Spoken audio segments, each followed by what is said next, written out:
ঐতিহ্যের গরিমায় আজও উজ্জ্বল ৩০০ বছরেরও প্রাচীন চাঁচল রাজবাড়ির দুর্গাপুজো। এখন সেই রাজা নেই রাজবাটও। চাঁচল রাজবাড়িতে এখন স্থাপিত হয়েছে কলেজ, তবে রাজবাড়ির একাংশে থাকা ঠাকুর বাড়ি এখনো আগের মতোই রয়ে গিয়েছে। ১৭ শতকের শেষ ভাগ। সেই সময় উত্তর মালদহের বিস্তীর্ণ এলাকার রাজা ছিলেন রামচন্দ্র রায়চৌধুরী। সময় বয়ে গিয়েছে অনেকটাই, কিন্তু প্রাচীন রাজবাড়ি দুর্গাপুজো এখনো হয়ে আসছে মহা সমারোহে।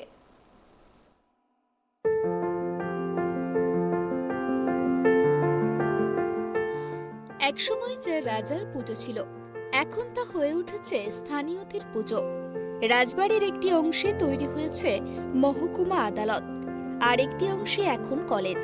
কিন্তু ঐতিহ্যের গরিমায় আজও উজ্জ্বল ৩০০ বছরেরও বেশি প্রাচীন এই রাজবাড়ির পুজো। এখানে মুসলিম সম্প্রদায়ের দেখানো লণ্ঠনের আলোয় বিসর্জন দেবীর। সম্প্রীতির সুরে বাঁধা চাঁচল রাজবাড়ির পুজো। জানা যায় ১৭ শতকের শেষ ভাগ। সেই সময় উত্তর মালদহের বিস্তীর্ণ এলাকার রাজা ছিলেন রামচন্দ্র রায়চৌধুরী। শুধু বাংলা নয়, বিহারের কিছুটা অংশও তাঁর রাজত্বের অন্তর্ভুক্ত ছিল। দোর্দণ্ড প্রতাপ কিন্তু প্রজা দরদী এবং ধর্মপ্রাণ হিসাবে তার নাম ছড়িয়ে পড়েছিল পূর্ব ভারত জুড়ে। কথিত রয়েছে, একবার রাজা স্বপ্নাদেশ পান দেবী চণ্ডীর। সেই স্বপ্নাদেশে মহানন্দার ঘাটে স্নান করতে যান তিনি। সেই সময় তার হাতে চতুর্ভুজা অষ্টধাতু নির্মিত মূর্তি উঠে আসে।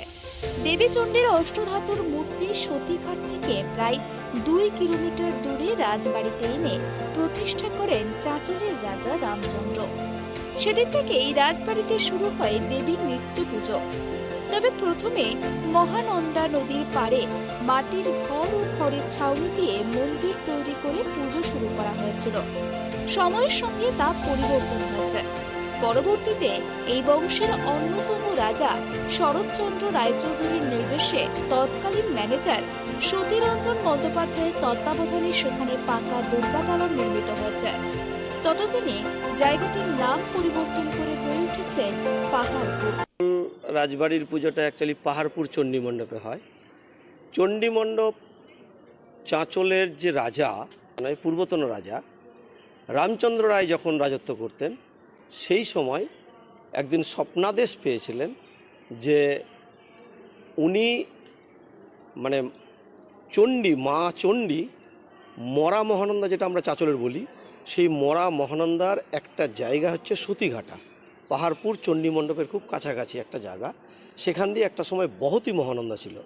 তো সেই মহানন্দার সতীঘাটাতে ওই প্রতিমা আটকে গেছেন, এটা রাজাকে স্বপ্নাদেশ দিয়েছিলেন।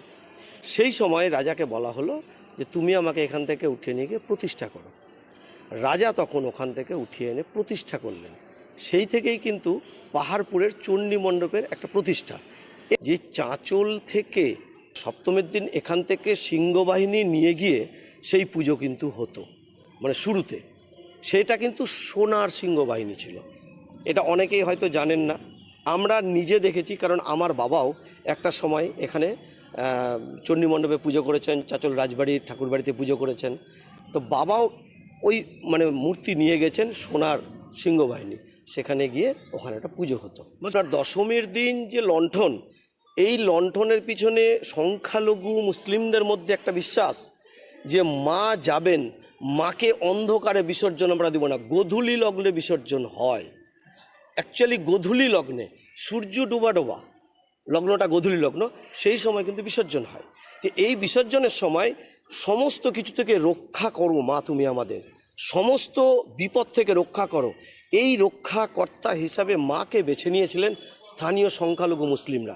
মহামারীর উক্তেই মানে সত্যি কথা বলতে এটা হয়েছিল, মানে দেবীর স্বপ্নাদেশ পেয়ে একটা সময় মানে ওই কুপি লণ্ঠন এগুলো বাতি জ্বালিয়ে মাকে বিদায় সম্ভাষণ জানাতেন। পরবর্তীতে এই লণ্ঠনটা, কেরোসিনের দাম এত মহার্ঘ হয়ে গেল, আস্তে আস্তে লণ্ঠনও মানুষের বাড়ির থেকে চলে গেল, ঘরে ঘরে বিদ্যুৎ, যার ফলে কি হয় এখন ইলেকট্রিক্যাল যে ব্যাপারগুলো, টর্চ বা ওই মোবাইল ফোন এগুলো বেরিয়েছে, এগুলো তো আছেই, কিন্তু পার্টিকুলার একদম প্রতি বছর এই দিনের জন্য লণ্ঠনকে পরিষ্কার করেন সংখ্যালঘু মুসলিমরা। সেইটাকে পরিষ্কার করে পার্টিকুলার দশমীর দিন মাকে এখনও ওনারা এই বিদায় সম্ভাষণটা জানান। প্রতি বছর এখানে রাজবাড়ির দুর্গাপুজো অনুষ্ঠিত হয়। পাকা মন্দির নির্মাণের পর রাজা শরৎচন্দ্র দুর্গাপুজোর জন্য সেই সময় 7,000 টাকা বছরে বরাদ্দ করেন। প্রাচীন প্রথা মেনে এখনও সেখানে সপ্তমী তিথিতে রাজবাড়ি থেকে দুর্গাদালানে নিয়ে আসা হয় অষ্টধাতুর চতুর্ভুজা মা চণ্ডীকে। দশমীতে তিনি ফের রাজবাড়িতে ফিরে যান। 17 দিন ধরে চলে এই পুজো। সময় বয়ে গিয়েছে অনেকটাই। এখন সেই রাজা নেই, রাজ্যপাটও নেই। চাচল রাজবাড়িতে এখন স্থাপিত হয়েছে কলেজ, মহকুমা প্রশাসনিক ভবন, আদালত সহ একাধিক সরকারি দপ্তর। তবে রাজবাড়ির একাংশে থাকা ঠাকুরবাড়ি এখনো আগের মতোই রয়ে গিয়েছে। রাজপরিবারের এই পুজো তো প্রায় 350 বছরের পুরনো পুজো। চাচল রাজা রামচন্দ্র এই পুজোর সূচনা করেন। পুজো চলে আসছে মহা ধুমধাম সহকারে। এই পুজো হয় পাহাড়পুরে। চাচল ঠাকুরবাড়ি থেকে সপ্তমীর দিন মা সিংহবাহিনীকে ধুমধাম সহকারে নিয়ে যাওয়া হয় পাহাড়পুর চণ্ডী মণ্ডপে। সেখানে মা সিংহবাহিনী 4 দিন থাকে এবং দশমীর দিন ঘট বিসর্জনের পর মা সিংহবাহিনীকে ফিরিয়ে আনা হয় পুনরায় ঠাকুরবাড়িতে। দশমীর দিন বিকেল বেলাতে মহা ধুমধাম সহকারে আশেপাশে 3-4টা গ্রাম মিলে প্রায় 8-10 হাজার লোকের সমাগম হয়। বিসর্জনের সময় বিসর্জন দেওয়া হয় সামনের মরা মহানন্দা নদীতে এবং সেই সময় বিসর্জনের সময় দেখা যায় যে ওপারে মুসলিম সম্প্রদায়ের মানুষরা লণ্ঠন বা টর্চ বা মোবাইলের আলো দেখায় মাকে।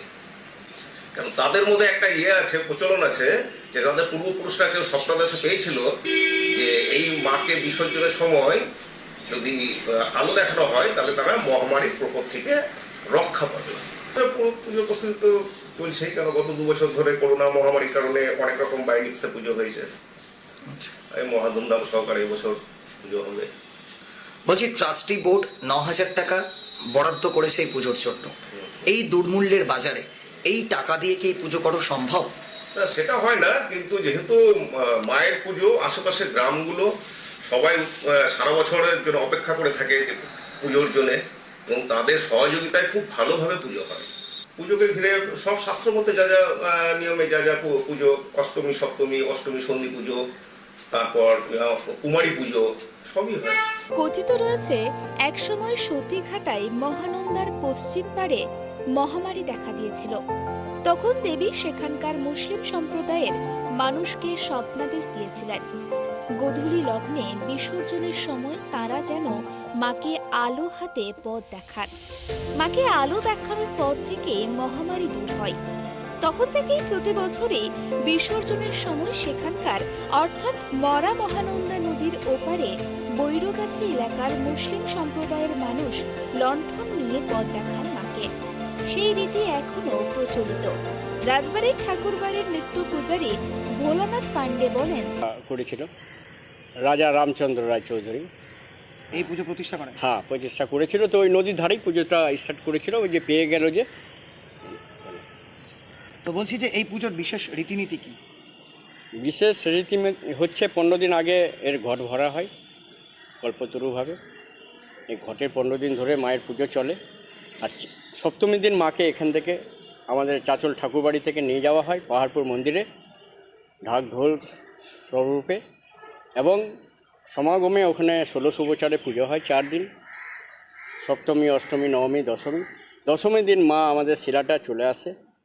বসে মায়ের যখন ওখানে সূর্য অস্ত যায় তখন ওই নদীর ওই পারে সংখ্যালঘুরা তখন হারিকেন দেখা। চাচল রাজবাড়ির দেবী দুর্গা দশভুজা নয়, চতুর্ভুজা। একসময় দেবী দুর্গাকে হাতি ঘোড়ার শোভাযাত্রা করে নিয়ে যাওয়া হতো। মাথায় থাকতো চাঁদের ছাতা, 2টি চাঁদের পাখা দিয়ে হাওয়া করা হতো। এখন হাতি ঘোড়ার শোভাযাত্রা নেই, পায়ে হেঁটে সেই যুগের চাঁদের ছাতা ও পাখা ব্যবহার করা হয় শোভাযাত্রার সময়। চাচল থেকে রাহুল আমিনের রিপোর্ট, ট্রাইব টিভি।